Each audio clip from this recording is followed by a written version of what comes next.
Which of these elements has 11 protons?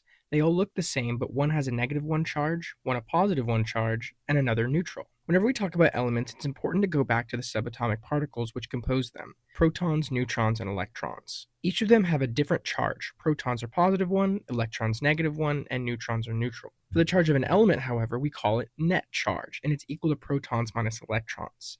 Notice how neutrons aren't included. That's because a neutron's charge is 0, so it can only ever contribute 0 charge to an element. So what does it mean when the net charge is -1 or +1 or neutral? And more importantly, how can we use that to find the one with 11 protons? Well, let's choose the simplest charge, 0. If the number of protons minus electrons equals 0, why don't we rearrange this equation to gather more information?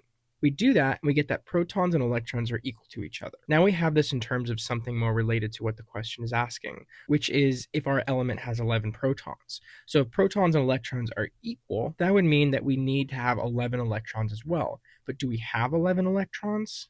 Well, no. We have 10 electrons, so B is wrong. If electron and proton numbers are the same, because the charge is 0, we need 11 electrons, so we're 1 short. Come to find out that they all have 10 electrons, and to clarify, you can always count the electrons in a diagram like these, but almost never the particles in a nucleus, because it's all clumped together. So we've got two options left. Both have 10 electrons, but one's positive, one's negative. We've got to figure out which one has 11 protons. Since they differ in charge, we're going to use the equation again. Net charge equals proton number minus electron number. So this proton-electron difference equals -1 or +1 as before. And as before, we rearrange the equations here and get two polar opposite scenarios. Element A has one more electron than proton, but element B has one more proton than electron. And that makes sense, because if it's negative overall, electrons are going to be more plentiful and vice versa. So element A has 9 protons and element C has 11, meaning that C is our final answer. Be sure to check out the best video of all time on subatomic particles and the elements they form.